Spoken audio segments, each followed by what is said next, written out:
children of all ages, ships at sea, and those who are, I guess, I don't know, is the space lab still orbiting the Earth? I can't remember. But if you are receiving us somewhere other than Earth, welcome. Welcome to College Football Forecast, where Matt Brunelli and I, and special guests, including Donovan James and possibly Big Bo did again, are going to take you through Separation Saturday. And why do we call it that? Because some teams are going to wave bye-bye to other teams, quite frankly. They're gonna be looking at those teams in their rearview mirror. Of course, the one I was talking about is Alabama and Georgia. And this would have been an even bigger game, obviously, if Alabama had not stumbled so seriously out of the gate. But what better way to show that you are not ready to close up shop as a program than Alabama somehow, blowing the doors off of Georgia, or even winning. It was my point in 4 overtimes. A win's a win. That'll be a big deal for them. We're going to have to talk about, unfortunately, what's happened to John Mateer as Oklahoma off to a great start. I was feeling very, very confident about them being one of the teams. I thought they might be playing for a national championship. I thought they'd be one of the final 2 teams. They still can, Bill. They still can. I mean, they have a bye week, and they play Kent State. I mean, then they have Texas and South Carolina. The sturdy golden flashes. Yes, of course. So, they have an easy 2 weeks, bye week, and then Kent State before Texas and South Carolina. That's the minimum window before Mateer can return. Come back, so, depending, can South Carolina return it, turn it around like they did last year, or are they going to just kind of fumble away? So, I don't know who, you'll know this. Who is Oklahoma's backup quarterback, and is he a competent backup quarterback? Well, here's the good news, or good-ish news. You never really want to have to play your backup, but they had stockpiled through both the portal and, traditional recruiting, because that's still allowed. They do have some guys who are supposed to be good. Now, are they John Mateer good? Probably not. But they're going to find out how good they are.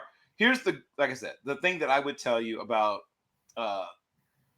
Did they announce who that will be? I don't think they have announced. I think they're going to let it go. I have not seen anything. But I'm going to tell you who I think it's going to be, I guess.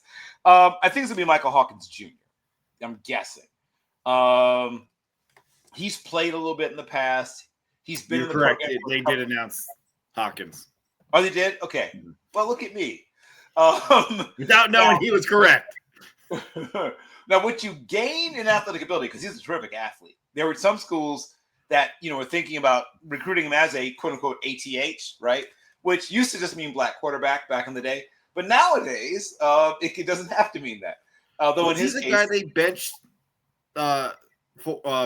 Jackson Arnold for last year, did he come in? He played, right. He played at one point. Yeah, they jerked Jackson Arnold and put him in. Right, exactly. Okay. Because they have similar skill sets, but Hawkins is an even better athlete. And I guess they figured he'd take better care of the ball than Arnold was at that point. But they have other quarterbacks. They have Whit Newberger, who I think they're hoping won't have to play. Jeff New, who's another guy who's been around for a while. No, he hasn't. He's new. He's a kid. It's Newbauer, who's actually been around the program for a little bit. And then after that, it's guys who don't play quarterback. So hopefully it won't go beyond those guys. But Hawkins, whose style of play means that you do have to have at least somebody behind him. I'm guessing that next person would be Newbauer, who is a very different kind of quarterback. He's a big dude. He's like Nathan Rourke, like big but not super powerfully built. Like, it's hard to describe his build. It's big but not imposing, right? Remember how Nathan Rourke was like 6'5" and change and 231 pounds, but somehow didn't look that big? Yeah, that's kind of how Newbauer is built. He's kind of like, when you see him, you think, oh yeah, and then you read his height and weight, and you're like, huh? He's that big? That's how Newbauer is. But if things work out, he won't see the field. So what I remember from seeing Hawkins, I think he's playing about 2. Well, he's played. I remember him getting benched in the Tennessee game, or correct. Arnold and yeah. He's Hawkins played coming in. Yeah, he's played in significant parts. I felt like they rushed. Yep. Okay. I feel like we're delayed a little there. I think we were for a second there, but I think we're back. Yeah. God, I love technology. But no, I do remember Hawkins coming in though. Right.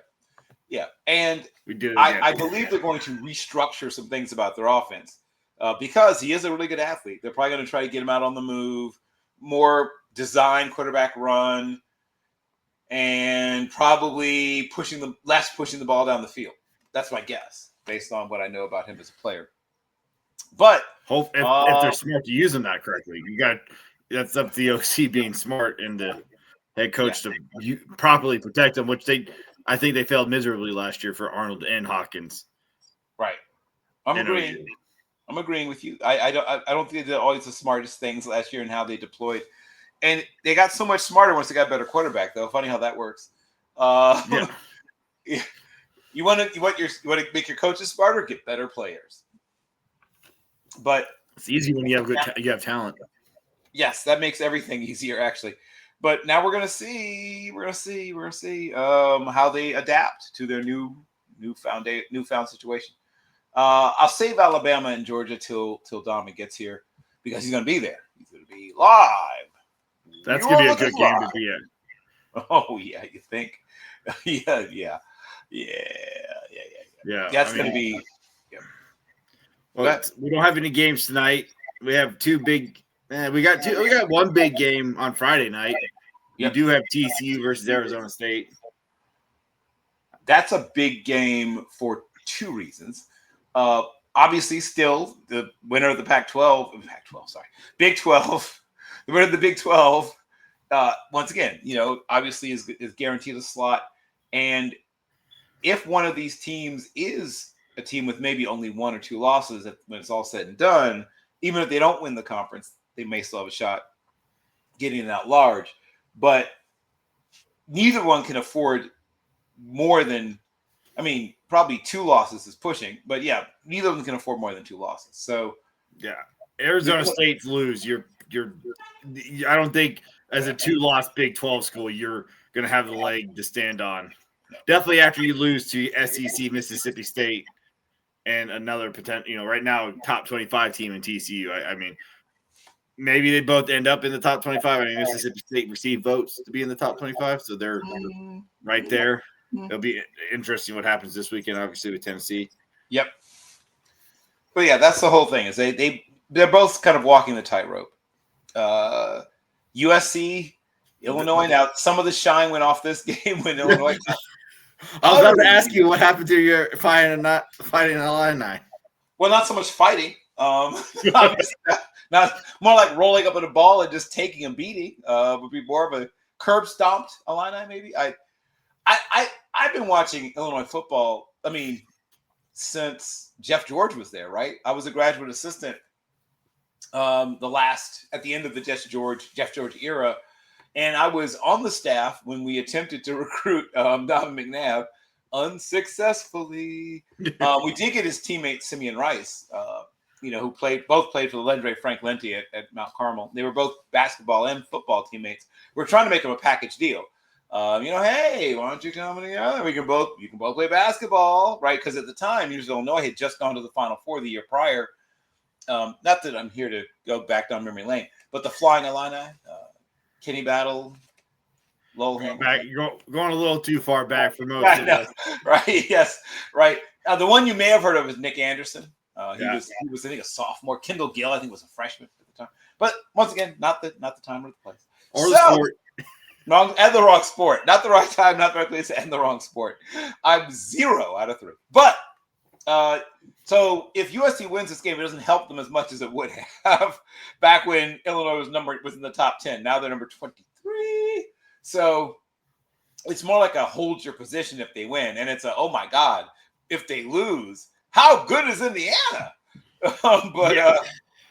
Right. If Illinois lose, that definitely it starts tanking that win. It depends on where Illinois, because we're so early in the year. We think that's a good win, but we don't know, right? Yeah. We don't know. Beating Illinois may or may not be a good win. if Illinois comes out and looks good, win or lose, but looks good, if it's a game that goes down the wire, it tells us that USC is pretty good, but not great, because we saw Indiana did to Illinois, but also tells us Illinois doesn't suck, or they just had a bad day, or whatever it is. But a lot is being decided there. Georgia Tech plays an unranked Wake Forest. They just need to look good and hold serve. Vanderbilt goes to plays Utah State in a game that is more of a measuring stick for Utah State than it is for Vandy. And boy, Notre Dame better look good against. I can't believe Notre Dame's still in the top 25. Well, this is where reputation and history and mystique comes to fore. Voters still hear the name Notre Dame. They get all misty. Is it right? Is it wrong? I would have Mississippi State over them right now. A 4-0 team with a top 12 win compared to another. I put South Florida in over them, quite frankly. Yeah, I mean you're right. I mean, South Florida's got more quality wins than Notre Dame at this point. Yeah, I hate that for Notre Dame. I mean, Arkansas started off hot, but they're now 2-2. I mean, yep. You could start talking about the warm seat of Sam Pittman yet again. It's warm. And if they get absolutely destroyed by Notre Dame, and a Notre Dame that may not even be that good, that does not bode well for Sam Pittman, who I like. I like him as a person. I like him as a coach. I think he knows how to develop players, especially offensive linemen. Obviously, a long-term offensive line guru himself. Sort of the SEC version of Pat Hill, what Pat Hill used to be at Fresno State. He is, and he's a solid dude, right? Everything I've talked to people who've coached against him, people who've played against and for him, and he seems like just an all-around good guy. But Arkansas is in that weird sandwich middle sort of situation. They have enough name and reputation, and obviously were a national champion contender consistently back in the old days, in the old Southwest Conference days. But they're in this weird sandwich where the expectations are still kind of high, and there's still a lot of talent, football talent in the state of Arkansas, but they can no longer just keep those kids at home automatically, right? It used to be automatic. The best players in Arkansas stayed in Arkansas. That was an automatic. Every once in a while, some kid would go to Texas. Every once in a while, some kid would go to Oklahoma, right? Every once in a while. But now they get rated on the regular. Arkansas gets rated on the regular. And their money is funny. Like, they have enough money to, they're SEC, don't get me wrong, but not every SEC is built. Not every team in the SEC is built the same. They have money. I mean, I'm shocked that Jerry doesn't go over there and slide a little bit of money to his old alma mater. That is what I'm kind of sort of half expecting to happen someday. For him to say, I'm tired of you guys not being, a top 5 team. Here's $27 million. I'm saying he could easily throw $30 million at them to build a decent roster every year. He spends close to that on private flights and that's why I'm like Johnny Walker Blue Label. So yes, I'm a little surprised. I mean, I know he's donated, but not like in the he's not in there. Like, he didn't do what the big Michigan billionaire did this last year and said, "I'm tired of this. Here's money. Go fix this shit. Here it is. Go fix this." Right. He hasn't done the T. Boone Pickens thing. He hasn't done the guy who started the program at the Chanticleers program. A TD Ameritrade guy. Oh, I don't know his name, but I know who you're talking about. Right. I mean, he literally said, "Oh, I'm tired of not having a football team. Fix that." What will that cost? That's all it takes. Here you go. Here you go. Not like the Joneses are hurting for money. That's no. He's not. That's the thing, though. Did his son Steven go to college, and did they go to Arkansas? Yeah, he played. He played there. Did he really? Steven played. No, wait. Did Steven play there? Steven played in college, but I think he might have gone to a smaller school. I forgot Sam Pittman was one of my rivals. I can't like Sam Pittman. Yeah, no, I understand what you're saying, and I understand that. I'm just saying, he's in a rock hard place situation.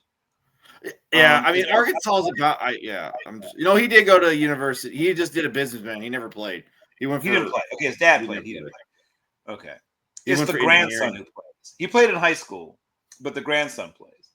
I can't remember the grandson's name, but the grandson plays somewhere. At least somewhere. But yeah, they have they're they have a situation. Is what I'm saying. Yeah, no, I just want if Jerry's getting older, so it's he like played linebacker. He was a linebacker. Okay. I remember. I'm not going crazy. I remember Stephen Jones playing at Arkansas. He's a linebacker. I'm trusting Wiki, so I apologize. I just saw. How dare I use Wikipedia? No, it's okay. But we don't get bogged down too much in this. So Arkansas is in a weird situation. They still expect, in their minds, they're a 10-win team, but not on the field. And so something's got to give. And maybe that something that's got to give is Jerry Jones. So, there's Donovan. That sounded That's him. That's the man. Hey, thank y'all, man. I appreciate the love, man. Appreciate it. Oh, yes. So we were all speculating, we're all pocket watching on Jerry Jones and wondering why he hasn't written a giant check to Arkansas to turn them into a powerhouse again. I just looked at Sam Pitt. I forgot Sam's been there since 2020. Yeah. He's only had 3 winning seasons. Yep. And he's a good coach. But he's 3-0 in his bowl games. Yes, he's undefeated in his bowl game. But yeah, they got to figure something out. As we just said, they got to figure something out. I don't think firing Sam Pittman fixes what's wrong with their program. No, not in current state of football. Right. Now, they may still fire him nonetheless. And then, into the, I don't know, Jimbo. I mean, who gets the call? I think there's 2. I mean, I'm sorry. I know you guys have been talking about this. No, go right ahead. Get on. I mean, the first call, just talking to. I mean, I just talked to somebody that covers Arkansas recently this week. That's why Rhett Lashley and Jimbo Fisher have to be the first 2. Rhett, obviously, with his background at Springdale, with Gus, with the Springdale Six. You remember those guys back in the day? 2004, 2005 team was crazy. He's an Arkansas guy through and through. Obviously played at Arkansas, from Springdale, at SMU now, but they can open up that bag for him and Jimbo. Those would be that was like the no-brainer first 2 calls that just make sense to me of those 2 guys, Rhett Lashley and Jimbo Fisher for sure. Yep. And Rhett's so young still, man. He's only 41. Yep. 42. So, and he's done a hell of a job at Miami and SMU everywhere. Everywhere he's been, yeah. Even that one year at UConn when he was there, their offense was really good. Yes, yeah, I agree. He has never won a bowl game, though, by the way, because he's the opposite of Pittman. He has not won a bowl game. Never won a bowl game. Well, quick thing I know it's switching really quickly. Virginia Tech needed a head coach. Gruden came out and said he would take that job. If I'm Virginia Tech, I am flying my private jet to Gruden home right now, flying him in, giving him money and hiring him because he has the media. The kids know him. He has that personality. People are going to want to play for him, and he's going to be able to recruit. He's able to get money into that stadium and be able to get kids to stay there and have a fun team to be able to make that a very competitive Virginia Tech and an ACC. I think if he's truly interested in Virginia Tech, would be dumb not to go actually bring him over and have a serious conversation about him, because you can hire him now. He's a free agent. He's not on the current roster. So you could be very early into keeping kids committed to Virginia Tech, keeping kids who might enter the portal. I mean, if he's truly interested in, he has everything for kids to want to stay. He's not like some old guy you're bringing out of the dirt who hasn't been around for a while. He's on Barstool Sports. He's ESPN Monday Night Football. These kids are going to know him. He has that affectionate personality. It's hard not to like the guy. I'm Virginia Tech. I'm flying out. I'm flying on a private jet right now. Gruden's home and saying, let's come on down to Blacksburg really quickly and let's figure this out. Yeah. The only thing you're going to have to do is whoever's in charge of like your HR/sensitivity training, whatever's going to have be on speed dial, You're going to have an assistant with him at all times. Like, no, you can't hit send. If emails come through me, then I'll hit send for you, Gruden. Yeah, you're going to have to have a conversation. But yes, for name recognition, I mean, it's sort of like the splash hire, like we just saw Carolina do with Belichick, but the guy who's not quite as ancient. So that it's at least worth kicking the tires, right? You at least have to. You're right. Have the He's conversation. always won. I mean, he's a winner. He's won everywhere he's gone. Like if you want to win 8 to 10 games, I don't know if you're winning a natty. I don't think Tech is going to be there in current college football. I mean, he might get you to the playoffs and let you feel the dance a little bit, but at least you're relevant. Yes, that's what he would do. He would make you relevant. Speaking of relevant, and the whole reason we invite, not the whole reason, we love Donovan. He's our number 2 FOTS, number 2 ranked friend of the show. But I feel like I should be 1 now, right? I should have moved past Josh now, you know right? What? He hasn't been. I know he hasn't been on. He's fired. It's funny you mentioned that. After the show, we will be retabulating the points. You might edge ahead. Oh, Josh, I know somewhere you're getting a little sweaty. No, shout out Josh Keeley. Shout out Josh. That's my guy. He's somewhere warming up bottles of formula or whatever. But yes, that's what I mean. He's engaged with the baby now. He's got to be. I still have free time. He doesn't. No, that's my boy though. I just talked to him like a few days ago. It's my guy. I love Josh Keeley. We all love Josh. But Josh, you're right. Josh might want to be. Well, after the show, Matt and I will retabulate all the points. But you might be right, actually, Donovan. But get the count going. It is definitely time to delve into the unfiltered SEC, as some people like to call it, and talk Georgia, Alabama. This is a game that essentially was a playoff game in the old days, right? Back when there was only 4 people invited to the dance. This game was essentially a play-in/play-out game. Now that they've expanded, it's not quite as punitive, but it's still super important. Take us into this game, Donovan. What should we be looking out for? What are you hearing? What do you know? The first thing to me is obviously going to be in the trenches. We're in the SEC, right? We got to talk about teams in the trenches, and I really think Georgia and Alabama are kind of lacking the pure edge rusher they normally have, but there's a lot of great guys on their defensive line. Both teams obviously have amazing defensive lines all over the board. But I'll start with Alabama's. I mean, you got the first game, you throw it out. You've looked too good the last few weeks. You're getting a little bit healthier. They kind of started off the season a little bit banged up. Tim Keenan, the third, is back, fully healthy now, full week of practice. So, when you got guys like James Smith up front with him and LT Overton, who I really like a lot. I still think he's a first round, second round type of guy, top 50 pick. And then Qual Rasal too, Deontay Lawson. Their defense is loaded, especially up front, and they have a really, really good improving secondary. I feel like I know it kind of got tested the first week, but a lot of penalties, a lot of mental mistakes. I think if they can just clean those up, they'll be fine. And then I'll just kind of keep it on Alabama. I mean, obviously, you got to get the ball to Jeremy Bernard and Ryan Williams, man. And Caden Proctor's got to play better. That's a guy that some people have as a top 5 pick. I've seen him number 1 overall in some certain mock drafts. He's not playing like it right now. He's up and down. He's inconsistent, so he's just got to play a little bit better because that offensive line is not the old school offensive line that we're used to. I love Parker Brailsford and Caden Proctor, but it's kind of lacking, and there's not a lot of depth on that line either. So it's a big deal to me. And it's like skill position wise, I mean, they're fine at receiver, but not really at tight end and running back. RBU, man. I mean, for the past 15, 20 years, to me, it's been Alabama just because of the Heisman Trophy winners and the guys they've showed out in the NFL, but they're lacking. They got their best running back is playing at Michigan, Justice. He transferred, but Richard Young and Daniel Hill and these guys and even Dre Washington haven't performed well. So can they run the ball? Can they win up front? Like the way Alabama won last year versus Georgia, I don't think they can do that again if they're just going to sling it around and open it up because they don't have Jalen.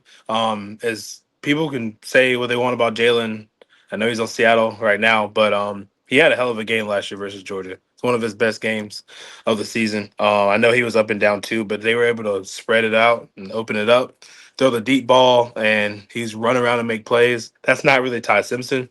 Ty's hot right now. Obviously, that first game was bad. Didn't really have a lot of time to throw the ball, though, looking back at the tape. But I believe Ty Simpson is the guy. I think they picked the right guy. I do like Keelan Russell and Austin Mack, but they did pick the right guy with Ty Simpson. I think we'll see. He's been getting a lot of praise, a lot of credit over the past few weeks, and they haven't played anybody. To me, Wisconsin's a not great team. I kind of said that at the beginning of the season that this was going to happen in Wisconsin, so I never really respected them going into the year. And then obviously they played two lesser opponents as well. So this is a big game for Ty Simpson on the road again. First game start of his career was on the road in Tallahassee. Didn't go well. Can he redeem himself? Can he win? But the three things for me with Alabama before I go to Georgia: can they win up front? Can they not turn the ball over? And can they really protect Ty Simpson? When I say win up front, it's got to be both sides of the ball. Got to stop Georgia's run. And gotta cut down the penalties. They were like an undisciplined team. That's like the main takeaway from this team is they're just not as disciplined as they were under Nick. Georgia, right? Huge win a few weeks ago. They're both coming off a bye, I know, but Georgia's win just kind of still sits with me because of how insane that was. I was there for that game, so I know how wild that was. To be in Knoxville for that day, and I will be in Sanford Stadium on Saturday, so I'm excited. But yeah, man, I mean they hit gold. Zach Branch, Dylan Bell. I'm so happy for Zach Branch being covering him at USC, even back to Gorman in Vegas. He fits perfectly in this offense. They need a speedster like that. They haven't had that much speed on the outside in a long time. That can actually catch the ball. They had some speed last year, like Aaron Smith, but he couldn't catch the damn ball. So having Colby Young, Dylan Bell, excuse me, and Zach Branch is great up front. They've got to play up front too. Juan Gaston is back. It looks like he's fully healthy. Ernest Green hasn't been playing as well. He's been banged up. They've got to protect Gunnar Stockton.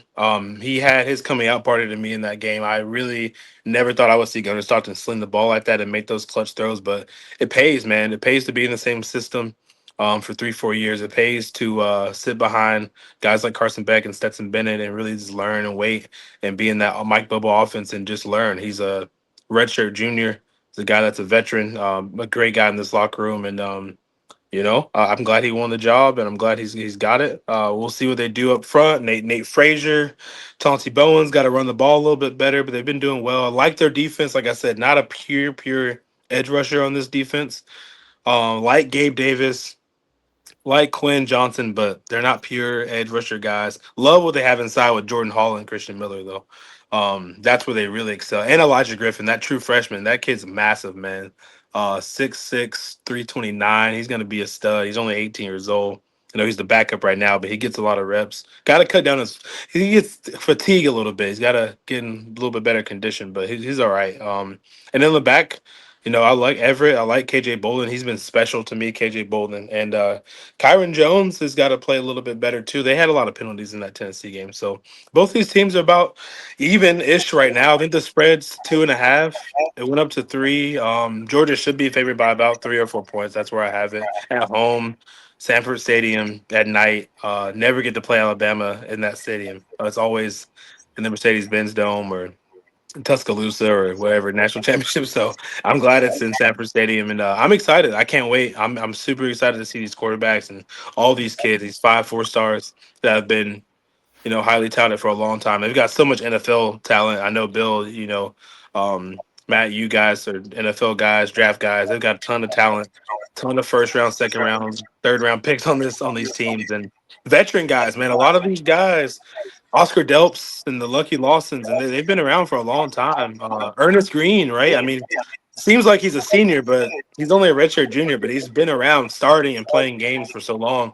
Or Damani Jackson on the other side for like Alabama. So Zach Branch, like I just mentioned, at USC started for 2 years. Now he's at Georgia, right? And you obviously saw him, like I said, running track.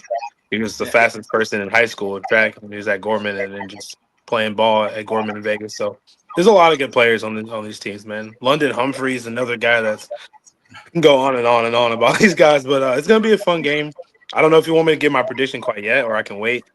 But Yeah, hold on to it for the yeah, I'll moment. hold on. But just breaking it down, I just really feel like in the trenches, turnovers and special teams. I know that sounds generic, but really, when there's teams this even, that's what it's going to come down to. And then the key X factor to me is just Gunner versus Ty, because if Gunner can make that run on 3rd and 5, because he can run a little bit. He's a little bit more athletic than people think. I mean, he was a dual threat quarterback in high school. And Ty Simpson, he can move around the pocket a little bit too. These aren't statues back here. They're not, Jalen Milroy or anything, but or Stetson Bennett even. Like he was athletic, but they can move around the pocket. Who can buy time? Who can avoid the crazy huge mistake? Who can overcome the mistake? It looks like Gunner can. We've saw it. Can Ty do it? We haven't seen him do it, so it'll be fun. I'm super excited, man. 7:30. Hopefully it's not. It's 94 degrees down here today, dude. I hopefully it's not too damn hot because it's been a scorcher. It doesn't feel like fall at all, but it'll be fun. I'm excited, man. So I'm going to start with a player you mentioned a bit ago, Caden Proctor. Caden Proctor. And you and I watched him. Everyone's watched him. And I'm glad you sort of co-signed. I didn't see it. Like all the stuff I've heard, it's like I'm not seeing it. I'm not seeing a guy who's going to go in the top 5, top 10, and just walk right onto an NFL field and be a stud. The guy I'm seeing, a lot of the comps he got billed to me was the Notre Dame tackle from Ronnie Stanley. A lot of people compare him to Ronnie Stanley. A lot of people. I've seen that. Saw that when he was in high school and in the NFL. And I don't think he has the skill set with the footwork and athleticism and stuff, but like, I don't know, man. I'll let you go ahead. Sorry. No. I mean, first of all, okay, and Ronnie Stanley's one of the guys I was not high enough on, right? I apologize, Ronnie Stanley. I was not familiar with your game. I kind of was, but I underestimated certain things. I thought he was, I'll just be honest, I thought not soft, but I thought he wasn't, I thought he didn't play with enough power consistently. You're right. You're right. That was the thing I criticized about Ronnie Stanley when he was at Notre Dame. And Proctor, it's not so much a power issue. You mentioned Proctor's kind of soft too. Right. At times. You mentioned his footwork. At times, his footwork is super lazy, unless it's just me. I'm not some offensive line guru or anything. But when I watch him, it's like, if you were to actually get to that spot, you wouldn't be reaching for that guy, right? I mean, consistently, if he just moves another 6 to 9 to 12 inches this way or that way, or I don't think he has the footwork. Some of that is his weight. His weight is kind of a thing too, because he came in at camp like 25 pounds heavier than he was supposed to, and then he's trying to lose weight. He's trying to lose all that weight now. Like, that's tough to do when you. I mean, I'm not 6'7", 350, but I mean, it's tough to be 6'7", 350 when you were previously 325, and then you're trying to lose it all 2 weeks before the Florida State game. That's what he blamed it on. The Florida State game he was overweight. He was, I'm not bad at football. I was just overweight. But I'm like, that's a part of it, man. You got to be in shape. Yeah, right, exactly. Yeah, both things can be true. Yeah. Oh. I mean, you're second team All SEC last year, freshman All American, number 1 offensive tackle coming out of high school, 5-star across the board. Anthony Munoz award. I mean, you got to be the guy. Like you're supposed to be. I mean, people comparing to Hall of Famers or like Pro Bowlers already coming out of high school, and I think he's done a good job, but not. He's almost there. It's not like he's not a bust or anything. He's really good, but he's gonna get drafted in the first round. I still think. Yeah, probably late first round. I think I have a first round grade on it, but not top 10. I have a first round grade on him too, but not top. I mean, they were saying he's no, top 10 consensus, top 5. And some people had him number 1 overall. It's going to depend too what he like. I think he could have an Orlando Brown Jr. moment at the combine. It depends on what he looks like. Well, if he keeps the weight up, or if he falls back off, and the people see him being sloppy and slow again at the combine, if he can't be disciplined with his weight, those are all things that are going to affect him on the field and on his draft status. I mean, currently, he'll probably come out because he is probably right now still a consensus first round pick by everybody, but he is definitely not a top 5, top 10 pick. I mean, I don't know if I would put him in the top 20. I think he's that like currently Jordan Morgan area where like 23 to 28 ranges. I think where I would get him because he has all the tools. You just said it, 6'7" to 325. And when he's at 325, he moves really well, but he's not there right now. So he's still going to be, he's not an instant starter. You're not drafting him day one right now and be your perennial left tackle blocking your quarterback. Bengals needed a left tackle and they're in that range. I don't know if they would take him if they keep, if they lock. I know they're 2-1, but let's just say the Bengals falter because of Joe Burrow and Jake Browning doesn't get them anywhere. I don't know if they take Caden Proctor in the top 10, even though they need a left tackle. Yeah, I mean, it scares me with I'm not gonna knock the kid. A lot of people, when he committed to Iowa, he stayed home and then went to Alabama and then went back to Iowa and then went back to. He got homesick, so people were saying he's soft for that. He wanted to be at home. I think he had some family issues. I'm not gonna call him soft for that because that he got homesick, but it wasn't just homesick. It was like he had actual stuff in his personal life. Well, people were just calling him soft for that. I'm like, well, he had actual. That's crap. I'm sorry. People forget these are 18, 19, 20-year-olds. 17. He was 17 when he committed to Iowa. Yeah. Yeah. No, there's nothing wrong with that. People are just people, unfortunately, at times. Sometimes. But, yeah. I mean, that's all it is. I mean, great Caden Proctor. This is going to be a test. If he has a poor performance against UGA this weekend, it could affect him, and depends on everything. But this weekend is a big milestone for Caden Proctor's 2025 season and his outlook for the 2026 NFL draft. I mean, if he gets dominated by the Georgia defensive line, it could be a bad day for him at the office. And this is a good Georgia defense, as was mentioned. But I know. Right. I know you know. But it's not elite. It's not the same defense. This is the best time Tennessee ever had the opportunity to beat in Georgia. Right. It's not that Georgia. So if he struggles mightily against a good but not great Georgia, well, like I said, I don't root for or against young men and the decision they have to make about when to become professionals. That's a decision that should be made between themselves, their families, and if they have, a faith involved, that as well. But what I do is I do evaluate football players. That's why we're all here. And don't validate the person, evaluate the talent.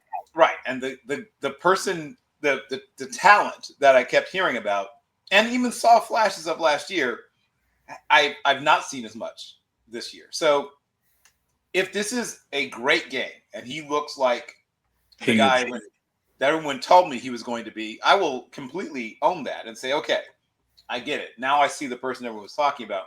Mm-hmm. But to this point, even in some of the games, as Donovan said, against quote unquote lesser competition, he got beat a couple times even then. Like, it wasn't like he had a clean run against, the schools that weren't Florida State. Like, he had a couple of little, moments. Luckily, Gunnar Stockton navigates the pocket well. And sometimes, it was a situation where, it wasn't going to be a bad hit or, things like that on the quarterback. But he definitely got beat a few times, even against guys that weren't, top of the food chain. You mentioned Gunnar Stockton, and I want to sort of stick a moment of that. You said he's not Stedman when it comes to pure athletic ability, but could he be Stedman Bennett when it comes to a guy that goes from being basically a future graduate assistant, right? That's so everyone sort of, thought about Stedman Bennett at first. Oh, he's going to be, he'll be on the staff here one day, that kind of thing. Could Stockton also be a guy that turns himself into maybe a mid to late round quarterback prospect that hangs around the NFL for a while, Donovan? Or Matt? I guess Matt's reacting. Matt, what do you say?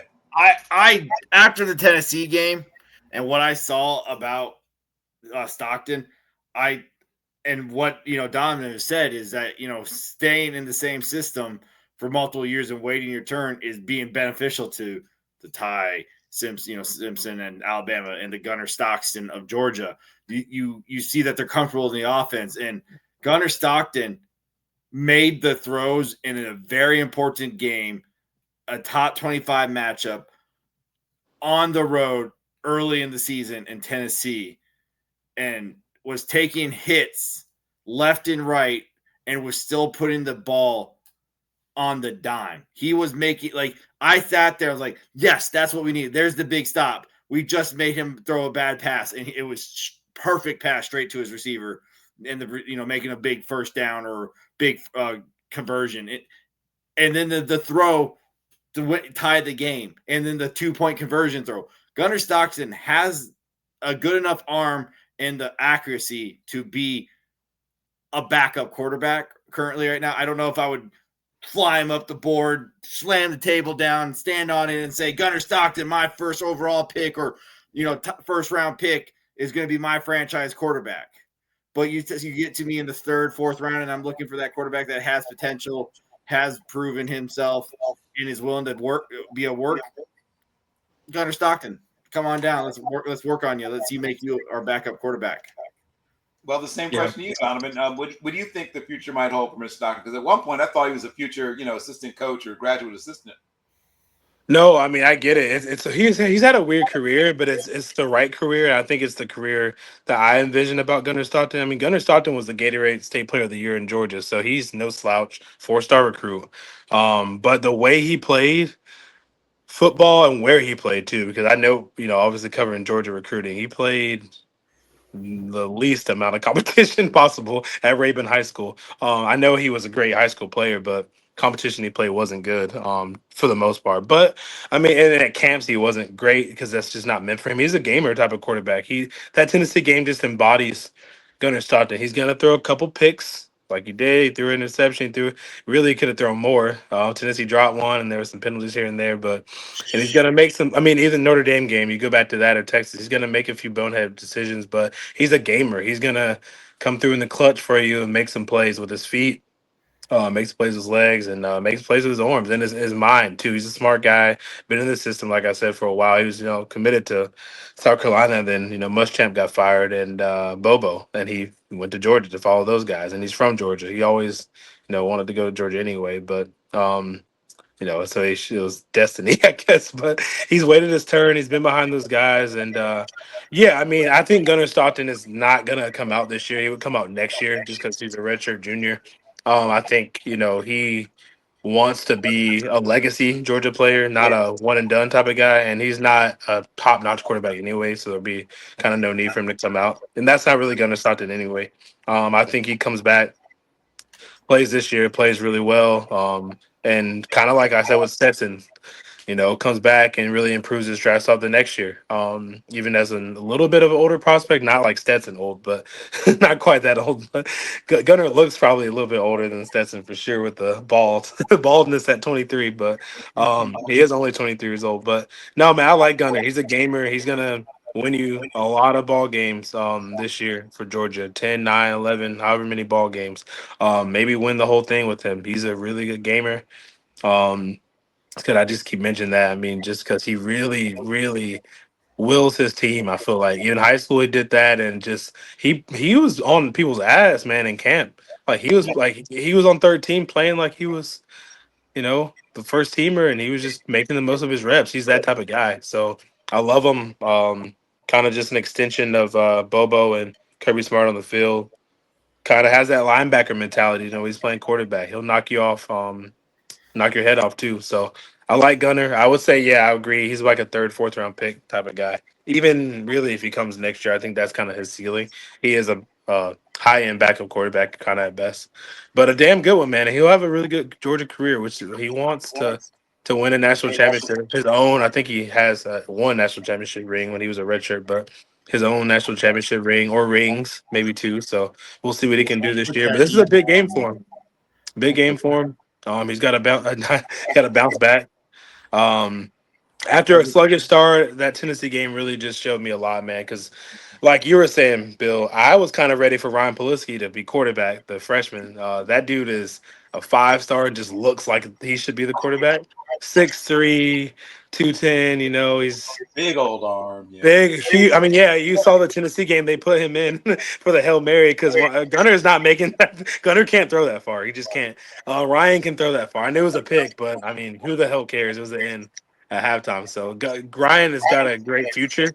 But he's not the quarterback right now. He'll have to wait in line. But and I think he is more talented, even now more talented. But Gunnar is definitely the guy you want to go with. And if you know about Kirby, he doesn't pick just who's the most talented. He did that. He's done it before. This is his track record. You can look at Georgia quarterback, Justin. right? Jake might have been a mistake. Oh well, he went with the experienced guy, the veteran, the IQ. JT Daniel lost his job to Stetson. Stetson keeps his job, fits the offense better. Yeah. The rest is history. JT has to transfer out West Virginia. Stetson wins two natties, so he's done pretty well, I think, making those decisions. So we'll see. And the receivers are better. That's what I mean. You just got to have more skill position guys. Guys catching the ball. Georgia led the FBS in drops last year. So Yeah. because I think honestly, Carson Beck would have thrived in this offense again this year too. Because I think the offense is fine. You just got to catch the damn ball when they throw it.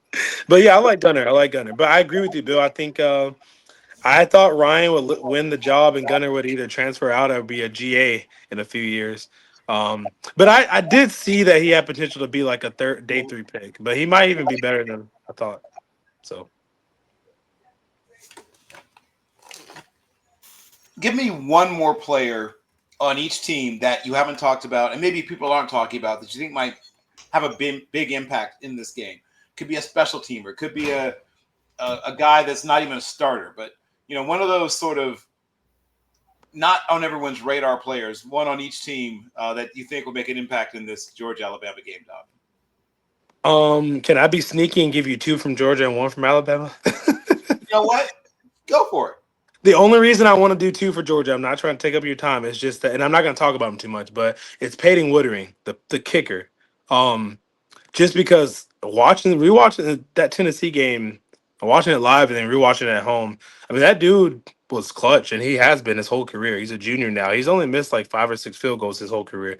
He put a lot of points on the board. It's so nice to just you don't have to go for it every time. You have a guy you can really trust to kick a field goal and keep you in the game. And I think that's what they did versus Tennessee was Payne Woodring kept them in the game with those field goals and being able to kick the ball. And they got Brett Thorson punting the ball, who did a pretty damn good job. So again, you special teams, right? So I would say Payne Woodring, can he make field goals to keep them in the game if they need to, the drive stall out.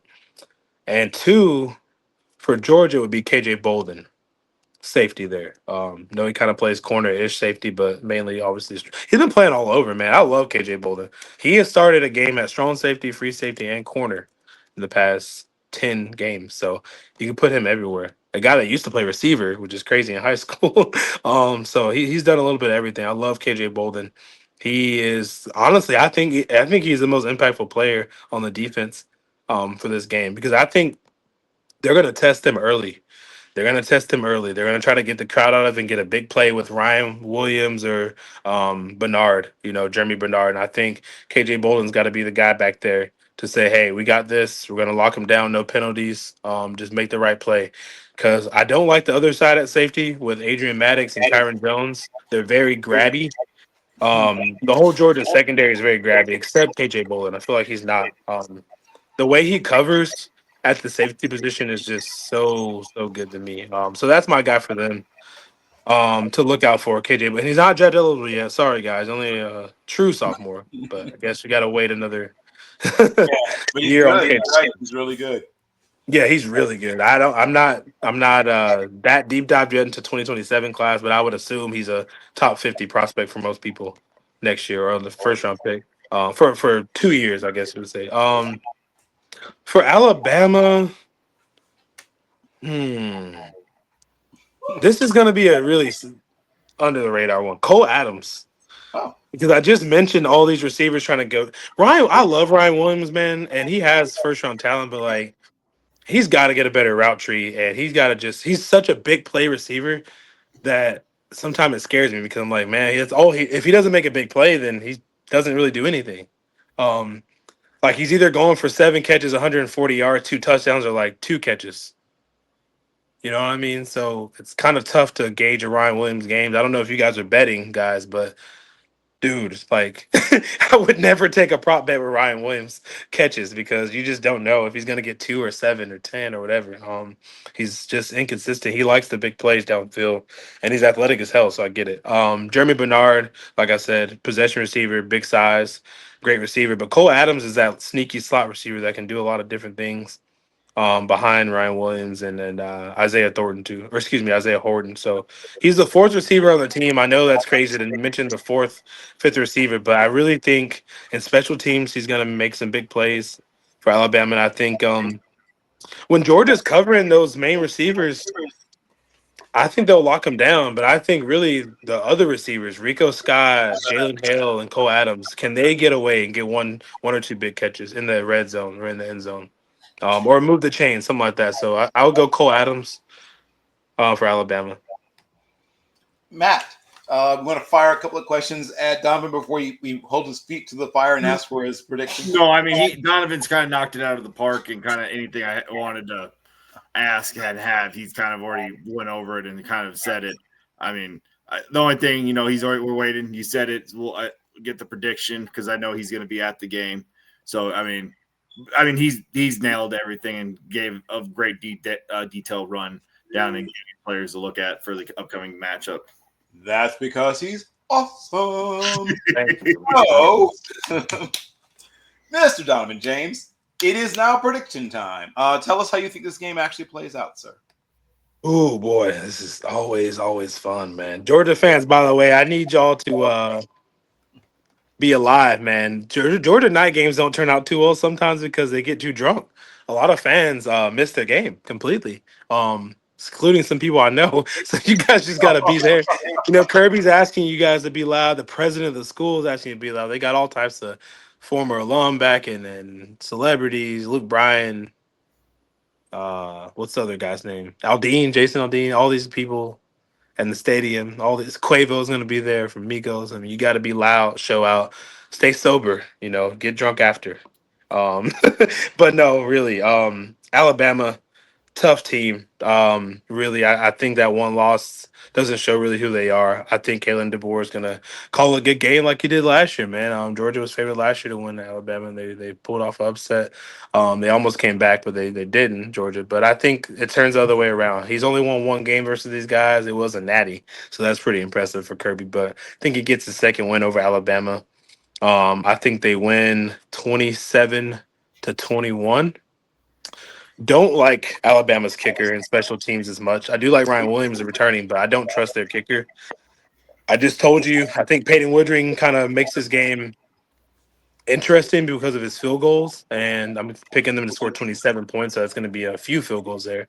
I think that will keep them in the game, and then they'll make the big plays like they did kind of versus Tennessee, and I think that Georgia will get an interception from Ty Simpson, whether it's KJ Bolden or somebody else from their team. But I know KJ leads the team interceptions right now too. But I think it's going to be a really good game.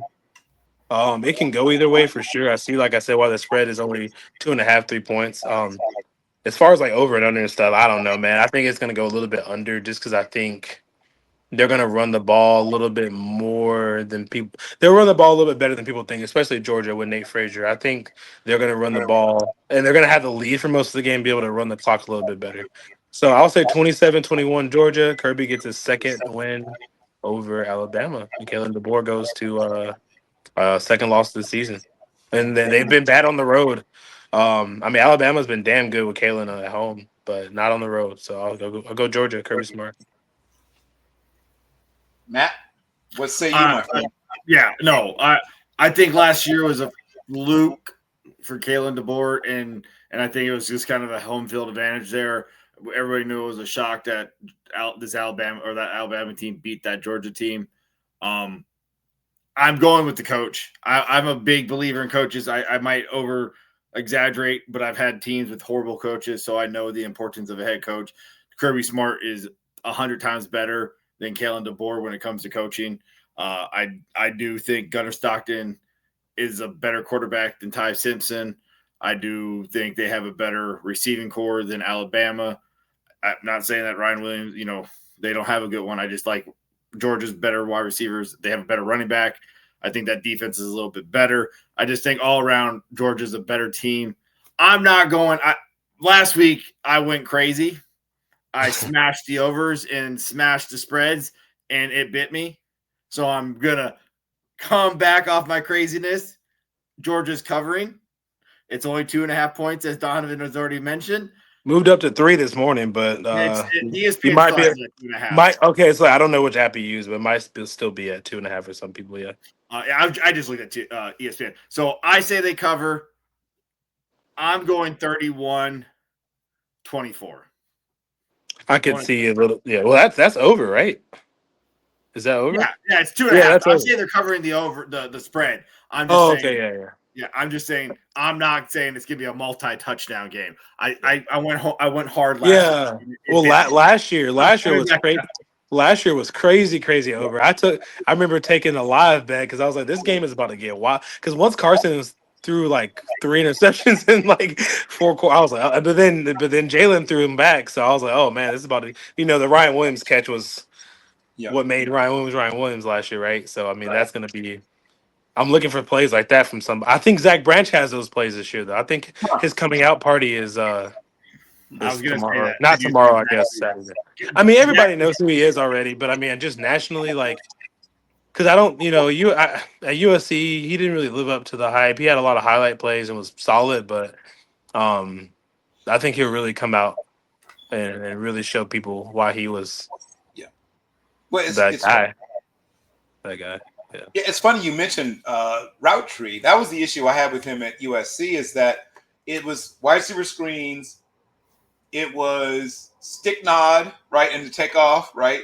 Like these little things that look like a hitch. You take, go hitch and go, and fades. It seemed like he ran about 3 routes. Yeah, he did. He did. Because I remember you telling me that you thought Jacoby Lane and Mekhi Lemon were a little more advanced, and they're killing it this year. Both of those guys are amazing.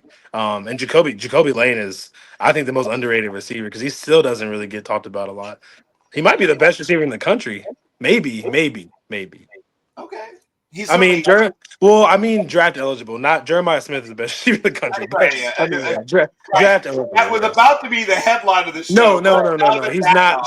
He's not better than Jeremiah Smith. But I think Jacoby Lane. If somebody told me he would be wide receiver 1 next year, I wouldn't be surprised. Now, Zach Branch. I never really thought he would ever be a wide receiver 1 type of guy. But he might get drafted. I mean, you can do so much with Zach Branch, though, right? Like. He's going to be an interesting case study. I mean, we've had guys like him before, obviously, but because I think Zach Branch is a first-round pick, but like you said, is he developed enough to be a first-round pick, or is he kind of? We'll see, I guess. Yeah. Yeah, I mean, the floor is Tavon Austin, the ceiling is Stephen Smith Sr.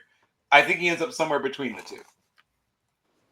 Yeah, well, man, when I interviewed him, Tavon Austin, that he grew up watching his YouTube highlights. So he did. I don't think he didn't catch most of his career. He's too young. He's only 20, so he probably he's still only 20 years old. Yeah. Wow. Because Tavon Austin, I mean, I think I was in high school when Tavon Austin was playing. So there's no way Zach Branch saw him. Yeah.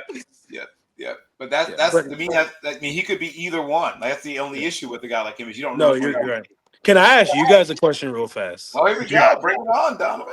My question to you guys is: I've been just hearing a lot of this, a lot of that, especially working, SEC Unfiltered and just on Twitter, on social media, talking to people. What do you guys think about Ty Simpson? I really am impressed by him, but is he getting too? Kirby's giving him a lot of love, but I think that's kind of like, Kirby said he was the hottest quarterback in the country and a Heisman candidate. I don't think he's that good yet. This reminds Kirby might be Kirby's giving gamesmanship, right? He's not. Yeah, I mean, he's learned at the feet of the masters how to do this. Like, this might be the best quarterback I've faced in my coaching career. I don't know how we're going to stay on the field with this stuff. No, he said, he was like, we wanted Ty coming out of high school. Ty's always been one of the best quarterbacks, and Ty's playing like a Heisman. Right? I was like, damn. He said he was the hottest quarterback in the country, and I was like, damn, dude. He rolls up his sleeve, and he's got Ty Simpson's tattooed on his shoulder. Yeah, I got it. Yeah, he's a master of this stuff, right? He learned from the best. Ty has been playing good this year, but is he? I'm like, is he not that good? Is he? You don't think he's a player? I mean, okay. Yes, but it'd be like me saying like if Peter Angeli was the quarterback, and he's like, I might be the best quarterback I've ever seen. Like he's a good college quarterback who I think will play at the next level. But he's clearly laying traps. I mean, that's clear. Well, the Alabama fans are starting to buy it a little bit because they've been very, very high. Haven't they been down When he played a top opponent, he played bad. He did, but I'm rewatching that though. He did play bad, but he had, dude, it was rough. Like so many drops. O line was horrible, but you're right. I mean, he did play bad, but a lot of that was not his fault as much as I thought. Yeah. I would just say that. I would agree that wasn't all his fault, but he definitely, kept dumping gasoline on the fire. I mean, he had a chance in some places to, hey, let's just take this check down. Oh, no, instead I'm going to take a sack, right? Hey, let's take this check down. No, instead I'm going to throw this into double coverage. So you're right. He had pressure on him all night. His wide receiver core, highly touted wide receiver core, did not help him out, but he didn't help when he could have helped either. Like, so there's places where he could have made it better and he made it worse. I think he will end up being like I said, a pro. I think he'll play. I don't know if he'll be a starter ever, but I can see him playing in the next level. You know who he reminds me of? Blaine Gabbert at Mizzou. Oh boy. A little bit, yeah. Because he hears something 50 feet away and he scoots that way. He doesn't trust his pocket. He moves around, jumps around, runs. He hears ghost, and he starts running around like a chicken with his head cut off back there. Shorter Blaine Gabbert. Yeah, less handsome. Not quite as athletic. He's a good athlete, but Gabbert. No. Yeah, I'm just saying he hears like Gabbert. Just like the way he plays is Blaine Gabbert. Yeah. Yeah, he plays like Gabbert, and he hears a ghost coming, and then he just starts running like a chicken his head cut off, running all over the place. When he doesn't need to, he could just step up in the pocket or shift over quickly. Nope, he's gone. And then he just starts doing the Patrick Mahomes craziness, jumping around, trying to throw the ball crazy. He needs to settle it down. He needs to, he's played poorly. I'm not abysmal, just poorly against a good team in Florida State. Then he plays UL Moreau. I mean, yeah, he's been playing. He's perfect. I mean, he literally has an 82% completion percentage, 0 picks. When you play UL Moreau in a bad Wisconsin team, let's calm it down a little bit. Exactly. Yeah. Let's be realistic. Bill's already said it. Kirby's a smart coach, boosting that ego a little, making that head a little big. So when it comes on Saturday night, Kirby's going to release the dogs on him. Right. No, I agree with that too. I agree because I think too. I kind of like what you just said and Bill too, but just because Ty Simpson should be in a perfect world for them. I compared him to him earlier a little bit. The old school Alabama game manager, high-end game manager quarterback. Take all the checkdowns. Take them all. Greg McElroy, AJ McCarron, and Brody Croyle-ish type of quarterback. John Parker Wilson. There you go. Not Tua, not Bryce Young, not even really Mac Jones. I don't think he's as good as Mac Jones. Not even that. No, you want to AJ McCarron? Right. I don't think he's as good as AJ McCarron either, but a little bit below. Yeah, a little bit below that, yeah. I think he's about as good as Greg McElroy, honestly. He doesn't have Julio Jones, and I think everybody forgets how great a quarterback. No, Greg was great. Ty's only started for 3 games. I mean, I think he's got a long way to go. I mean, I think he's going to be the Alabama quarterback for the next 2 years. I would say maybe Keelan Russell was. I don't know how he's going to keep that guy off the field, but we'll see. But anyway, Ty Simpson to me has to be a game manager. But can they rely on him to just be a game manager? That's why I told Bill preseason. I feel like if you ask him to be a game manager, he'll be the best game manager and a solid quarterback. But once you ask Ty Simpson to start doing stuff that he's not really he's not a gunslinger type quarterback. That's not him. He never really was, even in high school. I mean, I'm sure you watched him on Matt. He was one of the biggest Tennessee prospects. He won Gatorade Player of the Year in Tennessee. He was a 4-star. It's not like he's a slouch. I mean, he was a good quarterback. His dad, obviously, the head coach at UT Martin. Yep. Both of his uncles played at Alabama. His family's insane. Like volleyball sisters, golf, like this, that. So he comes from that. He's got the pedigree. He's got the IQ. I feel like he needs to be a game manager, not. You don't want that guy to be throwing over really 25 times, really. 30 is kind of. Yeah. You know what I mean? Yeah, you're right. But I feel like Alabama fans think he's like 35, 40 times a game type of guy, and I just don't see it. That's all I'm saying. He's good. He's a good quarterback, but he's just not. He's about to go into the toughness of his schedule. I look at Alabama's schedule. You got Georgia, you got Vandy, you got Missouri, you got Tennessee, you got South Carolina. Yeah, that's why I said Keelan Russell might be quarterback at the end of that. Oklahoma. They are going into a gauntlet. There. We're about to find out about Mr. Ty Simpson, I guess. I don't see Alabama coming out of there with, 3 wins, or they're not escaping that gauntlet without at least 2 losses. Okay, so we need to do a quick speed run.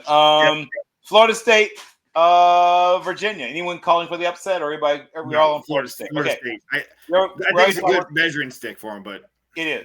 That spread is crazy. Yeah, Florida State should win by the spread's only like 9. Oh, okay. Well, once again, Virginia has a top 10 college football offense right now. Invest wisely. Don't bet money you can't afford to lose.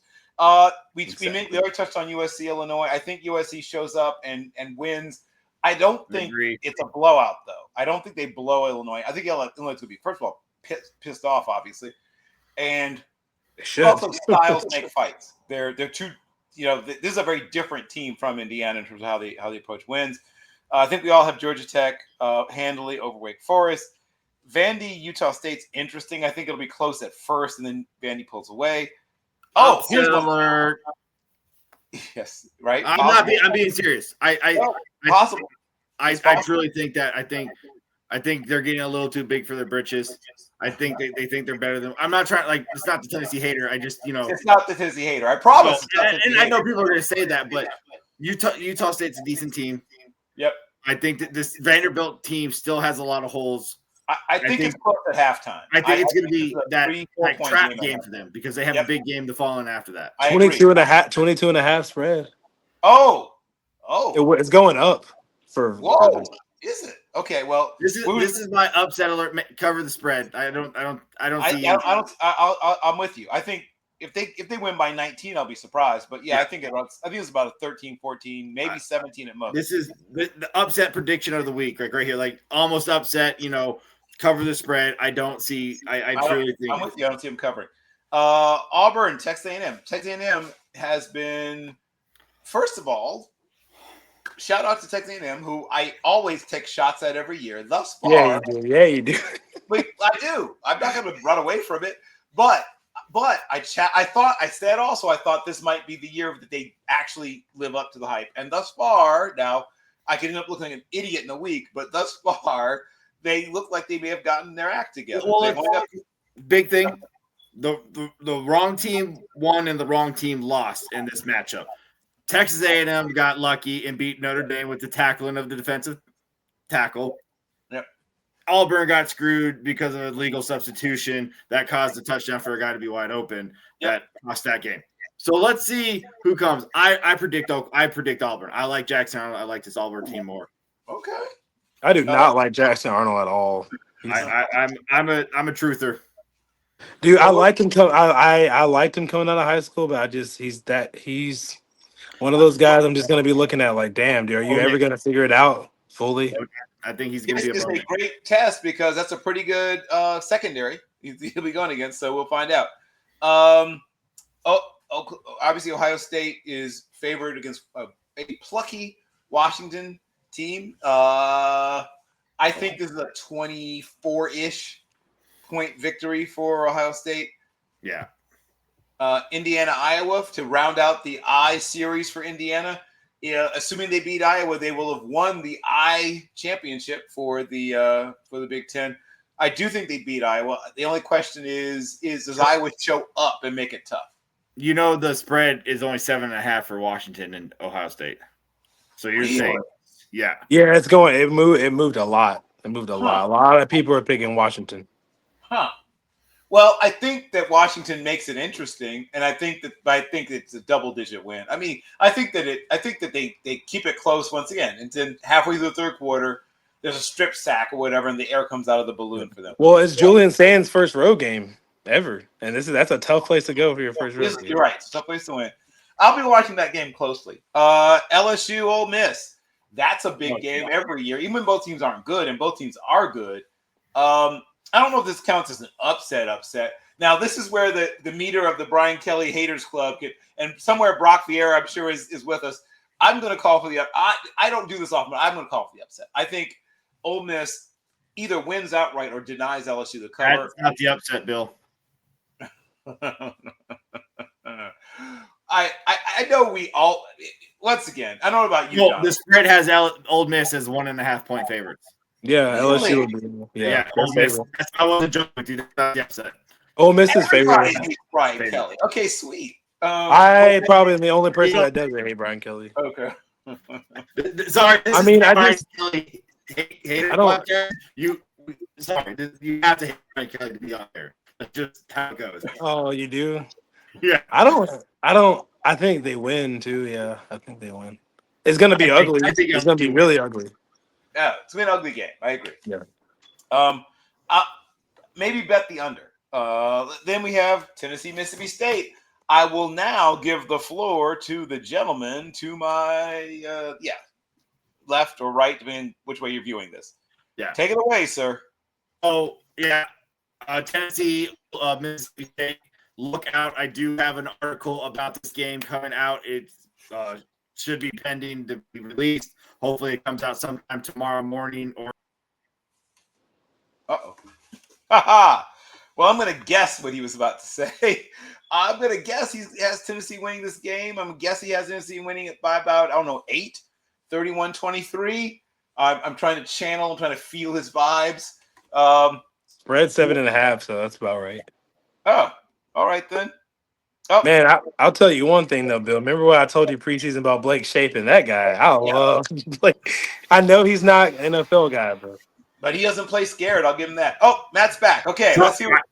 Internet disconnected for some reason quickly. Sorry about that, folks. Technical difficulties. Got it. Take it away, Matt. Yeah, Mississippi, like I said, look out for an article dropping tomorrow for my preview and predictions for this game.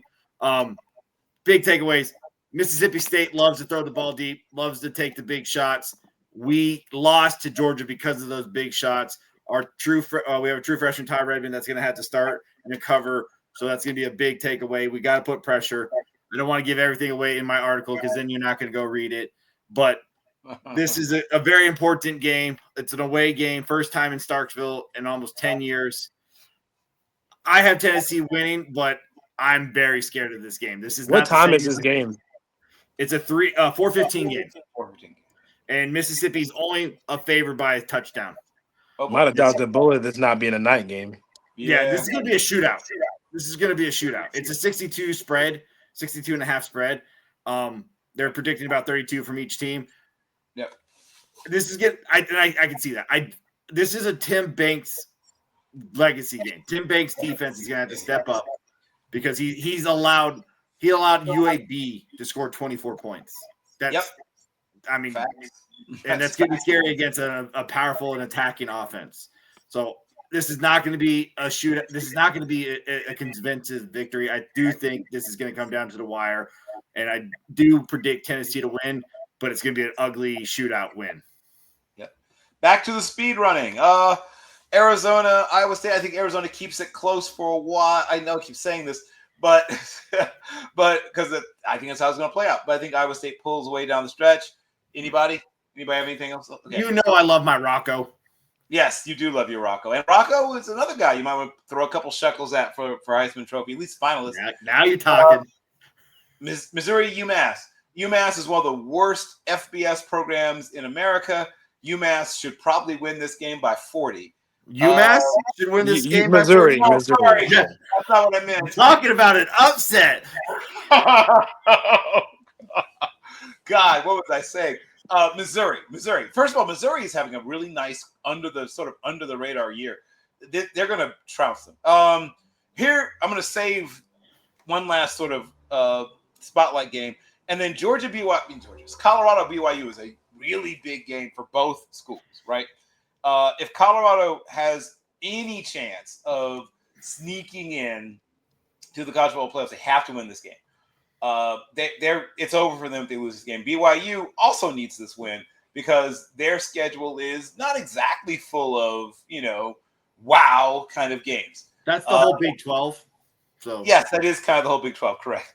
But some of them have a slightly more, daunting non-conference schedule than others. Anybody want to call for an upset anywhere there or surprise? Anybody? Yeah, I got Colorado winning straight up. Oh, there we go. Thank you. That qualifies as an upset. Okay. This is where I'll be bullish, and I think BYU wins by double digits. Got it. Okay, our final game. Over. Yeah, 50. I don't know if Colorado can put up 25 points. I think BYU can put up 30. I don't think Colorado can put up 20. Interesting. I might bet the over. Well, I have to think about it. Okay, final game on the docket, and a huge game. And the two highest ranked teams facing each other this week are Oregon in the whiteout against the sturdy Nittany Lions of Penn State. Dante Moore, it's not even a coming out party. Dante Moore's out. This is going to be a place maybe where Dante Moore puts himself once again in Heisman Trophy, contention. I already have him as a Heisman Trophy finalist. And of course, Drew Aller is already some people, had him as one of their top guys for Heisman this year. But for me, it's about the running game. I know it's not the most sexy thing to discuss, but defense and running game is going to win this one. Whoever's defense gets the other team off on third down, especially those third and fours, gets a lot of third and fours and gets the other team off the field. And then obviously just who can get 6 yards in the run game, 5 yards in the run game, 7 yards in the run game consistently. The team that does that wins this game. I'll start with our guest. Shout out to Courtney Walsh, our person who runs our social media for Team MBS, who is a proud Penn State soon to be a graduate. But who do you see winning this game, Donovan, and why? This game, out of all this game this week, even though I'm going to the Georgia one, is the one that intrigues me the most, outside of maybe Georgia, just because I don't know still who's going to win this game. I'm going to give you a prediction, but I might change my mind tomorrow if you ask me. I just want to say one thing. Andrew Patrick Aller, I need you to be the guy. Yeah, you have to be, man. I know you're talking about running game, defense, special teams, all this other stuff. He's got to make plays, man. I don't care about any of that stuff. You can't hide him. Can't hide behind the run game. I know you got two damn good 1,000-yard backs. Allen, Singleton. He's got to make plays. He's got to make throws. He's got to not turn the ball over in clutch time. 1-6 versus top 25 opponents.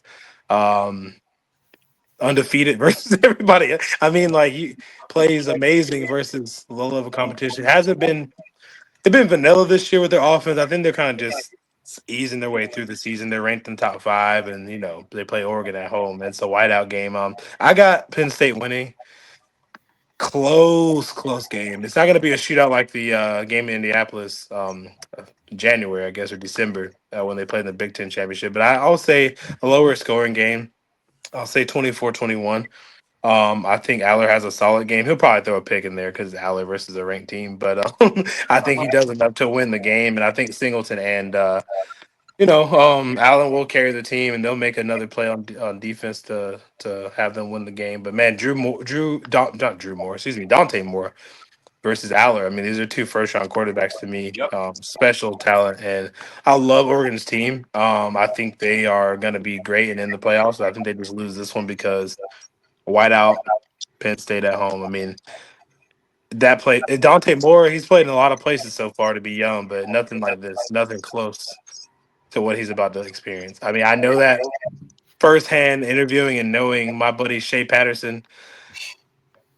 Good luck, dog. Because that whole Mo Bamba on the whole college football playoff thing, that was that was Shea's first game in the whiteout. He couldn't hear, and they couldn't even call a timeout.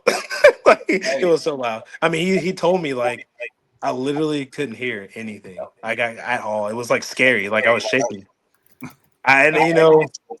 That's a tough ass dude to say that. So Dante, good luck. That defense is stout. They got a lot of boys on that Penn State team. I picked them to win the Natty preseason, so I got to ride with Penn State. I can't have them lose this early in the season. Right. My co-host, Mr. Brunelli. Quick and easy. James Franklin can't beat top 25 opponents. Drew Aller can't beat top 25 opponents. And Penn State has a losing record with the whiteout. 2-4. Oregon wins. It's not going to be a shootout. It's a 53.5 1.5. I go with the under. Oregon wins. I think Oregon wins at least by a touchdown. Oh wow, I'm kind of between the two of you. I do think that Oregon pulls it out. I don't think they beat them by that much. I think it takes some dramatic late, your classic late dramatics. A partially blocked field goal that goes through. Why did you say that? That's just not fair. Sorry.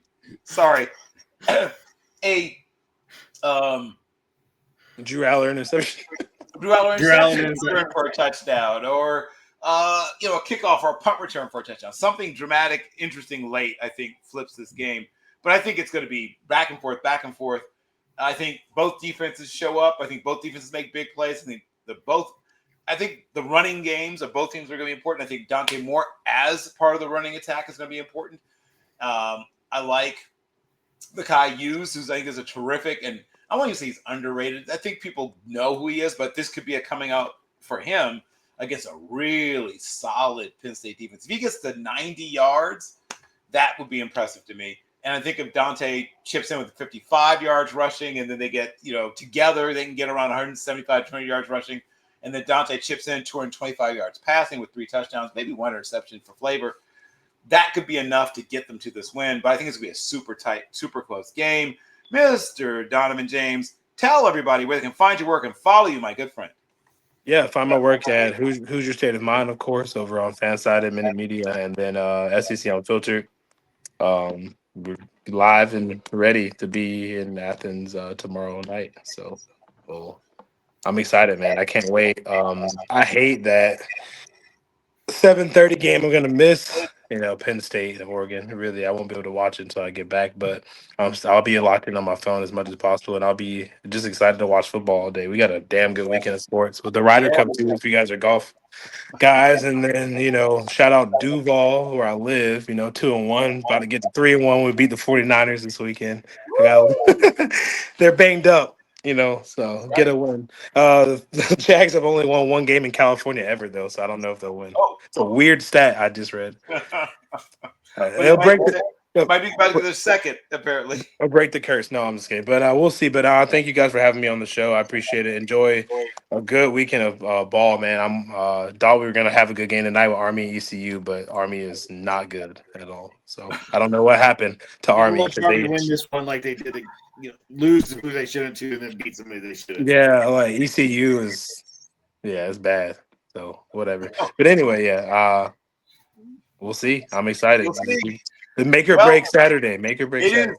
Right, separation Saturday. Make or break Saturday. Separation, not make or break. Right, put up or shut up. All those things. We will see you again next week. Once again, on behalf of Matthew Brunelli and our special guest, Donovan James. We will see you again in a week. Be good to each other. Be good.